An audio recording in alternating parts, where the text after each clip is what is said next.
नमस्कार दोस्तों, मैं हूं रोशन आर्या। एक बार फिर से हमारे नए वीडियो में आपका स्वागत है। तो दोस्तों, आज हम लोग बात करेंगे कि चंद्रमा की दुनिया कैसी है, जहां पूरी दुनिया जाने की कोशिश कर रही है। वो है चांद। एक के बाद एक, अमेरिका हो या रूस, चीन हो या फिर अपना भारत देश का चांद पर जाने की सिलसिला तो आप देख ही रहे हैं। लेकिन आपने कभी सोचा है कि आखिर चंद्रमा की दुनिया कैसी है?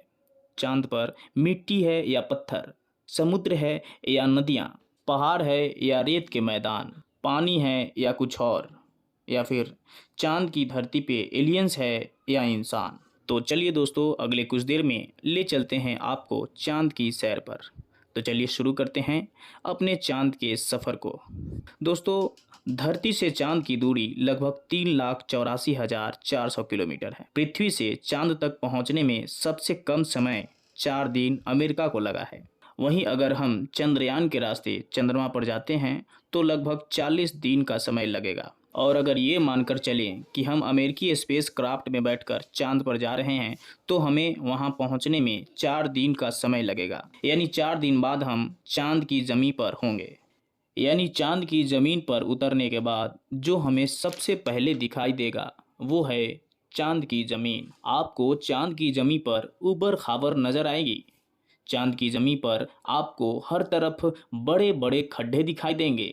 जब आप चांद की जमीन पर खड़े होकर ऊपर की ओर देखेंगे तो आपको हमारा खूबसूरत ग्रह पृथ्वी नजर आएगी, जिसमें आपको पृथ्वी साफ साफ अपने अक्ष पर घूर्णन करती हुई नजर आएगी, लेकिन आसमान में हमेशा उसकी स्थिरता बनाए रखेगी। अर्थात चांद पर खड़े होकर पृथ्वी को कई वर्षों से अगर हम निहारते रहें तो वह अपनी जगह से टस से मस नहीं होगी। चांद का गुरुत्वाकर्षण पृथ्वी के मुकाबले 6 गुना कम है। यानी चांद की जमीन पर जाने के बाद हमारा वजन 6 गुना कम हो जाता है। यदि पृथ्वी पर आपका वजन 60 किलो है तो चांद की सतह पर आपका वजन मात्र 10 किलो ही रह जाएगा। जी हाँ, यानी चांद की जमीन पर उतरने के बाद आप अपने आप को काफ़ी हल्का महसूस कर रहे होंगे। आप इधर उधर आसानी से उछल पाएंगे। इसी कारण नील आर्मस्ट्रॉन्ग जब चांद पर चल रहे थे तब उछल उछल कर चल रहे थे, क्योंकि दोस्तों, पृथ्वी की तरह चांद पर चल पाना संभव नहीं है। चांद की सतह पर नील आर्मस्ट्रॉन्ग और उनके साथियों के कदमों के निशान आज भी मौजूद हैं, क्योंकि वहाँ पर हवा न होने की वजह से वह निशान मिटा नहीं है। फिर थोड़ा चलने के बाद जब आप चांद पर इधर उधर देखोगे तो आपको बहुत सारा कचरा पेपर, बहुत सारे क्षतिग्रस्त सैटेलाइट्स और बैग मिलेंगे।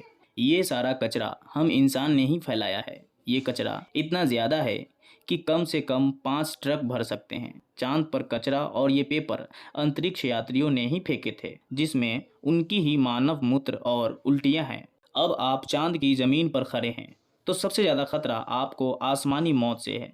चांद का गुरुत्वाकर्षण कम होने की वजह से इसके पास कोई वायुमंडल मौजूद नहीं है। वायुमंडल की नामौजूदगी के कारण वहां पर रहने वालों के लिए उल्कापिंड से मौत का खतरा बना रहता है। यानी आप चांद पर खड़े हैं और पता नहीं कब एक बड़ा पत्थर आसमान से गिरकर आएगा और आपकी मौत वहीं पर हो जाएगी। यही वजह है कि पृथ्वी से देखने पर जो चांद पर काले धब्बे दिखाई देते हैं, असल में वे काले धब्बे नहीं, गड्ढे हैं, जहां पर सूर्य की रोशनी नहीं पहुंच पाने के वजह से वो धब्बे नजर आते हैं। दोस्तों, सूर्य के बाद आसमान में अगर सबसे ज़्यादा चमकने वाली कोई चीज़ है तो वो है चंद्रमा। जब हम पृथ्वी से आसमान की तरफ देखते हैं तो हमें नीला दिखाई देता है, लेकिन जब चांद से आसमान की तरफ देखेंगे तो हमें नीला नहीं बल्कि काला दिखाई देगा।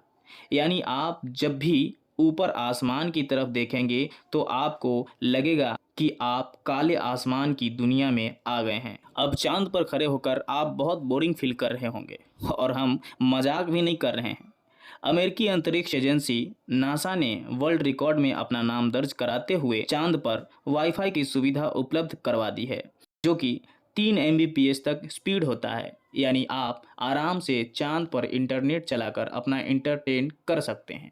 अब आपका मन कर रहा है इंटरनेट तो बहुत हुआ, अब चांद से पृथ्वी पर अपने घर फ़ोन करके बात करता हूँ। आपने फ़ोन मिलाया फोन लग भी गया, लेकिन ये क्या, आप बोल रहे हैं और आपकी आवाज़ मुंह से बाहर नहीं आ रही है। जी आपको बता दें कि चांद पर आप कितना भी जोर से चिल्ला लें, आपकी आवाज़ मुंह से बाहर नहीं आएगी। अब आपके मन में आया होगा क्यों, तो चलिए ये भी बता देते हैं।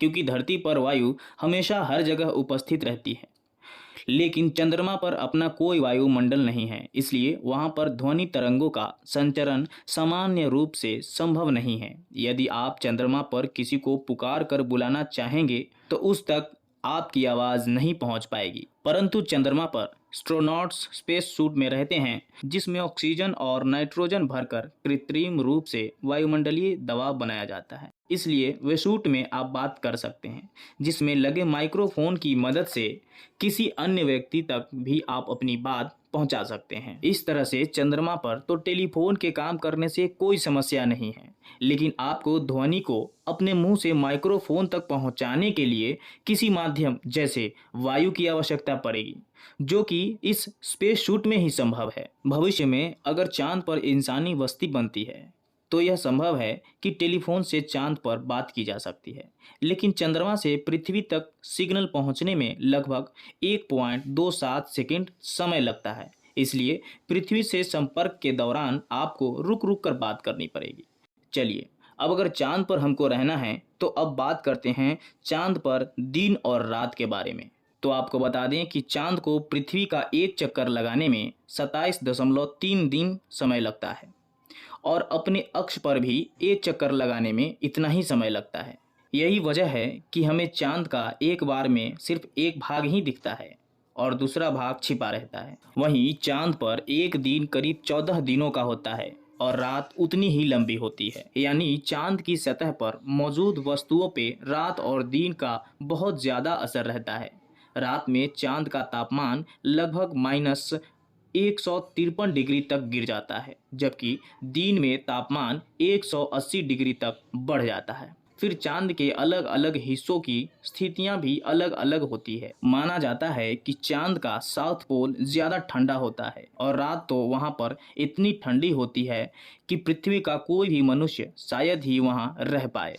बस्तियां बनाने की कल्पना तो दूर की बात है। अगर वैज्ञानिकों की माने तो चांद की साउथ पोल पर दिन में तापमान ज़्यादा गर्म नहीं होता है, लेकिन रात बहुत ही ठंडी होती है। समय गुजरने के साथ ही यह गिरता है और बर्फ जमने लगता है, जो कि इस क्षेत्र में रहने की स्थितियों को और भी भयानक बना देती है। इन्हीं भयानक स्थितियों के चलते चांद पर अब तक जितने भी मिशन गए हैं वो सब उत्तरी इलाकों में किए गए हैं। दोस्तों, रात में हमें चांद चमकता हुआ नजर आता है, लेकिन आपको ये जानकर काफ़ी हैरानी होगी कि चांद की अपनी खुद की कोई रोशनी नहीं है। जो चांद पर रोशनी नज़र आती है वो सूरज से आने वाली रोशनी का रिफ्लेक्शन है।